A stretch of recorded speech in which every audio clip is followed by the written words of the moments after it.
ஏடிஎம்கேல கூட்டணி பேச்சுவார்த்தைகள் அவங்க கொஞ்சம் கட்சி தான் என்ன அவங்க பேச்சுவார்த்தையை ஆரம்பித்து இன்னும் எதுவுமே தொடலை. பாஜகவுக்கும் ஏடிஎம்கேக்குமே எத்தனைங்கிற முடிவுக்கு அவங்க வரல. இதில் யார் மேஜர் பார்ட்னர் யார் மைனர் பார்ட்னருங்கிற முடிவும் அங்கே வரல. அப்படி இருக்கிற போது நீங்கள் அவங்களையும் எங்களையும் அது இடியாப்பா சிக்கல் அதையே எங்களோட சேர்த்து ஒன்று கொண்டு வர்றீங்க. எங்களை பொறுத்த வரைக்கும் நாங்கள் சுமூகமாக தான் பேசுவோம். யாரையும் நிச்சயமாக எங்களுடைய தலைவர் சரியான பாதையில் தான் இந்த கூட்டணியை கொண்டு செல்வார். தொடர்ச்சியாக தாவேகாவோட கூட்டணிக்கு திரைமறைவில் பேச்சுவார்த்தை நடத்திட்டு இருக்கா காங்கிரஸ் கட்சி சார்? திரைமறைவில் பேச்சுவார்த்தை நடக்குது. அது இதில் எல்லாமே அவங்கவுங்க கப்சாவாக கிளப்பி விட்டுக்கிட்டு இருக்க ஒரு விஷயங்கள் எல்லாமே தவிர வேறு ஒன்றும் கிடையாது. எங்களை பொறுத்த வரைக்கும் தெளிவாக இருக்கும். இது அரசியல் கட்சி. இங்கே அரசியல் அந்தஸ்து கிடைக்கும் என்பது காங்கிரஸ் தலைமைக்கு தெரியும். அதனால் அவங்க அரசியல் அந்தஸ்தை இழக்க விரும்ப மாட்டாங்க. தமிழ்நாட்டில் திராவிட முன்னேற்ற கழகத்தோடு கூட்டணி வைத்தால்தான் சட்டமன்றத்துக்குள்ளே அவங்க வர முடியுங்கிறது அவங்களுக்கு நல்லா தெரியும். அவங்க தொடர்ந்து சொல்கிறது காங்கிரஸோட வேல்யூவை தாவேகா புரிஞ்சிருக்காங்க, விஜய் புரிஞ்சிருக்காரு. ஆனால் திமுக புரிஞ்சுக்கிறது விஜய்கிட்ட யாரும் வரலாம், அதனால வேல்யூவை புரிஞ்சிருக்கலாம், அவ்வளோதான். ஆள் இல்லாத வீட்டில் போய் என்ன வேணாலும் கொண்டாடலாம். அதை பற்றி இல்லை. ஆள் இல்லாத வீடு அது. முதலமைச்சர் 2000 விழிப்புணர்வில் உள்ள மக்களுக்கு 2000 அனௌன்ஸ் பண்ணியிருக்காங்க. அதை நம்ம எப்படி பார்த்தோம்? இது தேர்தலுக்காக முன்னெடுத்து கொடுத்துருக்காங்க ஒரு விமர்சனம் தொடர்ந்து சார். எது கொடுத்தாலும் மக்களுக்கு கொடுக்குற படம் தான் அவங்களுக்கு போய் சேருது. தேர்தல் தேதியே அறிவிக்கலை. என்ன ஏற்கனவே எல்லாரும் சொல்லுவாங்க தமிழ்நாட்டு மக்களுக்கு யாருக்கு ஓட்டு போடணுங்கிறது அவங்க டிசைட் பண்ணி வச்சுருப்பாங்க. அவங்களுக்கு ஓட்டு போடுவாங்க. பணத்தை எல்லாம் கொடுத்து ஓட்டு வாங்க முடியாது. சாதனைகளை செய்து தான் ஓட்டு வாங்க முடியும். எங்களுடைய சாதனைகள் மக்கள் மனதில் இருக்கின்றன. எனவே அதன் மூலமாக நாங்கள் ஓட்டு வாங்க முடியும் என்கின்ற முழு நம்பிக்கை எங்களுக்கு இருக்குது. எங்களை பொறுத்த வரைக்கும் இன்றைய சூழ்நிலையில் அதிமுகவை டெபாசிட் இழக்க செய்யக்கூடிய சூழ்நிலைகளே சில தொகுதிகளில் உருவாகி இருக்குது.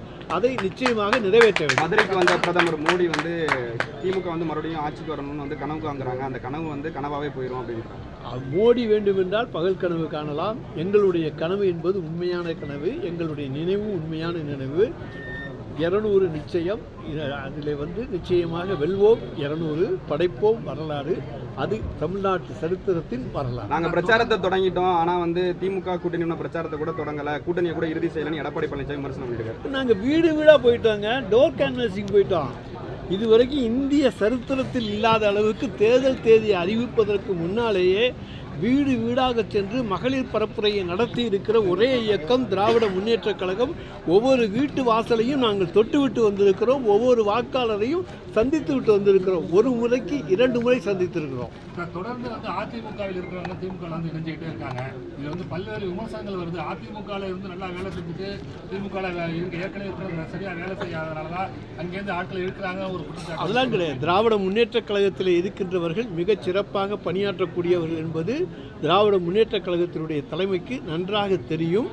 அவர்கள் என்றைக்குமே வந்தாரை வரவேற்கின்றவர்கள். அவர்களையும் வாழ வைக்க வேண்டும் என்கின்ற எண்ணம் உள்ளவர்கள் தான் திராவிட முன்னேற்ற கழகத்தில் இருக்கிறார்களே தவிர அவர்களை எல்லாம் வெறுத்து ஒதுக்க வேண்டும் என்கின்ற எண்ணத்திலே இங்கே கிடையாது.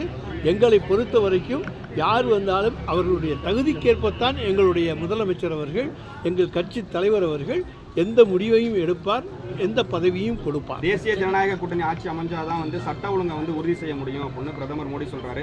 அதே நேரத்தில் ஊழல் குற்றச்சாட்டு கடுமையாக வைக்கிறாரு. மதுபானத்தில் மட்டுமே 40 லட்சம் கோடி ரூபாய் ஊழல் பண்ணியிருக்காங்க அப்படின்னு சொல்றாரு. ஊழல் போடுறதுல அமைச்சர்களுக்குள்ள போட்டி இருக்கு அப்படின்னு விமர்சனம் பண்ணிட்டு போயிருக்காரு.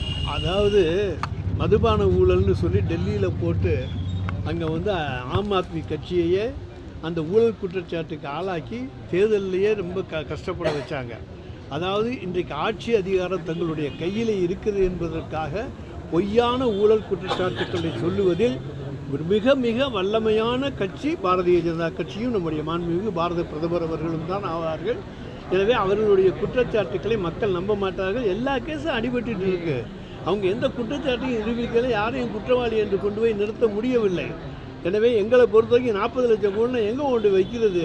அவருக்கு தெரியும். அவர் வந்து பல நாடுகளில் சொத்துக்கள் வாங்கியிருக்கலாம், அவருக்கு அம்பானியாக தானே இருக்கலாம், அவங்களுடைய துணையோடு எது வேணாலும் செய்யலாம். அதை பற்றிலாம் எங்களுக்கு கவலை இல்லை. எங்களை பொறுத்தவரையும் எங்கள் கட்சியில் நாங்கள் யாரும் எந்த தப்பும் பண்ணலை. எந்த நீதிமன்றத்தையும் எந்த வழக்கையும் நாங்கள் சந்திப்பதற்கு எப்பொழுதுமே தயாராக இருக்கிறோம். அவங்க கூட்டணி வந்தால் முடிவு செய்ய முடியும்னு சொல்கிறாங்க. சட்ட ஒழுங்கு வந்து தான் பாருங்கள், குஜராத்லேயும் ராஜஸ்தான்லேயும் மத்திய பிரதேசத்துலேயும் அங்கெல்லாம் போய் சட்ட ஒழுங்கை பார்த்துட்டு அதுக்கப்புறம் பாரத பிரதமர் மோடி அவர்கள் இங்கே வந்து பேசினால் நன்றாக இருக்கும். திருப்பரங்குன்றம் விவகாரத்தில் நேற்று நீதிமன்றம் ஒரு கருத்தை வந்து சொல்லியிருக்காங்க. இன்னைக்கு மாலைக்குள்ள வந்து 5 பேரை வந்து அந்த பூஜை செய்யறதுக்கு அனுமதி செய்யணும் அப்படிங்கிறது ஒரு கருத்தை சொல்றாங்க. அது மாதிரி உங்கள் மீது கடுமையான விமர்சனத்தை நீதிபதி வைக்கிறாரு. அதை நம்ம என் மீது நீதிபதி எந்த விமர்சனத்தையும் வைக்கலை. அதனால நீங்கள் பாட்டு நீதிபதி மீது அனாவசியமான குற்றச்சாட்டை சொல்லி மாட்டிக்கொள்ளாதீர்கள். என் மீது எந்த விமர்சனமும் வைக்கப்படவில்லை. எனவே இன்றைக்கி வந்து நீதிமன்றம் ஒரு தீர்ப்பை சொன்னால் அந்த தீர்ப்புக்கு கட்டுப்பட வேண்டியது இந்திய குடிமகனுடைய கடமை. ஏன்னா இந்தியாவினுடைய பாதுகாப்பு அமைப்பு என்பது நீதிமன்றம் தான். எனவே நீதிமன்றம் சொல்லுவதில் சரியாக இருக்கிறதா தவறாக இருக்கிறதா என்கின்ற விளக்கத்துக்கெல்லாம் செல்ல வேண்டிய அவசியம் கிடையாது. அதில் வந்து அப்பீல் செய்ய முடிஞ்ச வழக்குகளில் மேல்முறையீடு வரைக்கும் செய்யலாம், சுப்ரீம் கோர்ட் வரைக்கும் சொல்லலாம். சுப்ரீம் கோர்ட் சொல்கிறது இறுதி முடிவு. சுப்ரீம் கோர்ட்டுக்கு போகலைன்னா ஹைகோர்ட் சொல்கிறது இறுதி முடிவு. இதுதான் இன்றைய நிலைமை. தமிழகத்தில் வந்து கூட்டணி அதிக இடம் இல்லைன்னு சொல்லி தமிழக முதல்வர் ஏற்கனவே சொல்லியிருந்தாரு. திருமாவளவன் சொல்றாரு அது ஏன் சாத்தியம் இல்லைன்னு விளக்கம் வந்து தமிழக முதல்வர் கூடன்னு சொல்லியிருக்காரு. எங்களை பொறுத்த வரைக்கும் தனி மெஜாரிட்டி வந்துடுவோம். 120 இடங்களில் வெற்றி பெற்றால் 118க்கு மேலே வெற்றி பெற்றாலே தனி மெஜாரிட்டி. எங்களுடைய திராவிட முன்னேற்றக் கழகம் 120 இடங்களில் வெற்றி பெற்றுவிடும். ஆனால் நாங்கள் கூட்டணியை அரவணைத்து செல்பவர்கள், அவர்களுக்கும் தேவையான உதவிகளை செய்து அரவணைத்து செல்வோம். எனவே தனிப்பட்ட முறையிலேயே திராவிட முன்னேற்றக் கழகம் ஆட்சியை பிடிக்கக்கூடிய அளவுக்கு வெற்றி பெறும். இந்த தேர்தலில் திமுக கூட்டணியோட வெற்றி வந்து எளிமையாக இருக்குன்னு நினைக்கிறீங்களா? சவால் இருந்தால் இங்கே எங்களுக்கு எந்த சவாலும் கண்ணுக்கு தெரியவில்லை. ஆனால் அதுக்காக வேண்டிய அகம்பாவம் பிடிச்சு சொல்லக்கூடாது.